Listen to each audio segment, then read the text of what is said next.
Cooking with পিউষার রান্নাঘরে আমি আজকে হাজির হয়েছি বিফ কারি রান্না করার রেসিপি নিয়ে। এই রান্নাটা করার জন্য আমি গরু মাংস নিয়ে নিয়েছি। মাংসগুলোকে কেটে ধুয়ে পরিষ্কার করে নিয়েছি। পেঁয়াজ কুচি, জিরা গুঁড়া, আদা রসুন বাটা, হলুদের গুঁড়া, মরিচের গুঁড়া, ধনিয়া গুঁড়া, আস্ত গরম মশলা নিয়ে নিয়েছি। আলু ফালি করে নিয়েছি। রান্নাটা শুরু করার আগে আমি কিছু গরম মশলা গুঁড়া করে নেব। এই মশলাগুলোকে আমি না তেলে গুঁড়া করে নেব। এখানে কিছুটা দারচিনি, কিছুটা এলাচে, 10-12টার মতো এলাচ, 1 টেবিল চামচের মতো গোলমরিচ, 1 চা চামচের মতো কাবাব চিনি, একটা জয়ফলের 3 ভাগের 1 ভাগ নিয়ে নিয়েছি, কিছুটা জয়ত্রী নিয়ে নিয়েছি।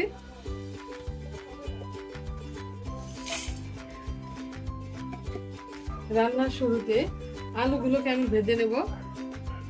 কিছুটা তেল দিয়ে দিলাম।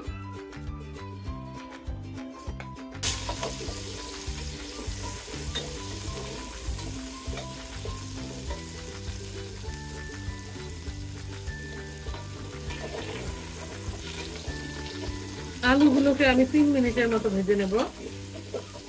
আলুগুলোকে আমি 3 মিনিটের মতো ভেজে নিয়েছি। এবার উঠিয়ে নেব।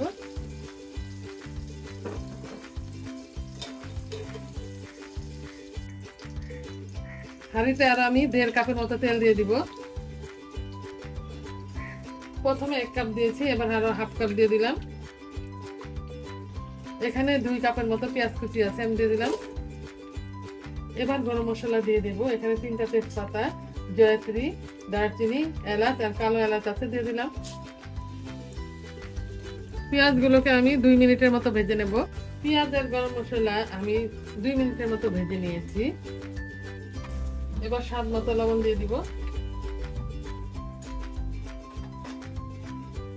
এখানে 2 টেবিল চামচ মরিচের গুঁড়া, 2 টেবিল চামচ ধনিয়া গুঁড়া আর 2 টেবিল চামচ পরিমাণ হলুদের গুঁড়া আছে, দিয়ে দিলাম। 4 টেবিল চামচ পরিমাণ আদা রসুন বাটা আছে, দিয়ে দিব। 3 টেবিল চামচ পরিমাণ জিরা গুঁড়া আছে, দিয়ে দিলাম। আমি 2 কেজি পরিমাণ মাংস নিয়ে নিয়েছি। এবার 1 কাপ পরিমাণ পানি দিয়ে আমি মশলাটা কষিয়ে নেব।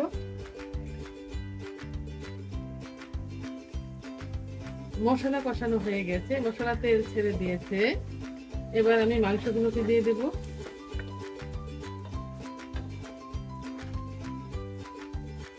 এখানে 2 কেজি পরিমাণ গরুর মাংস আছে।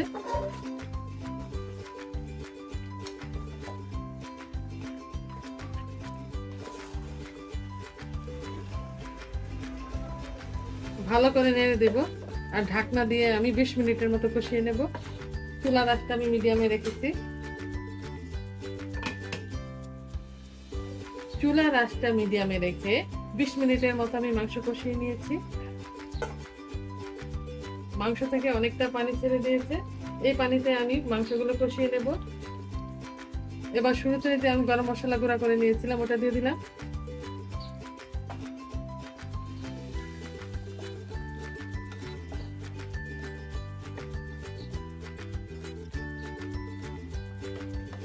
এবার ঢাকনা দিয়ে আমি 30 মিনিটের মতো আরো কষিয়ে নেব।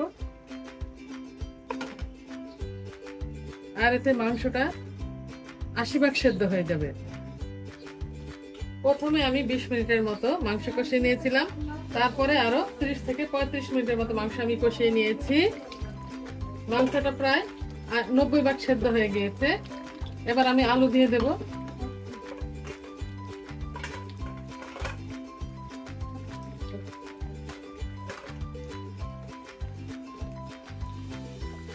আলু দিয়ে আরো 2 মিনিটের মতো আমি কষিয়ে নেব, তারপর ঝোল দিয়ে দেব।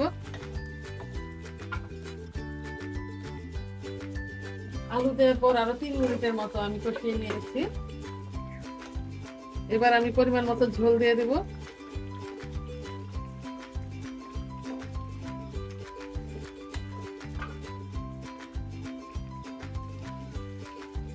আমি গরম পানি দিয়ে দিয়েছি।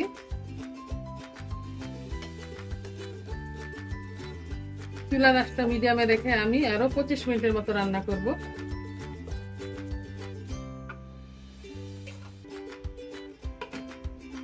রান্নাতে আমি জয়ফল দিয়েছি। জয়ফল দিলে মাংস দ্রুত সেদ্ধ হয়ে যায়।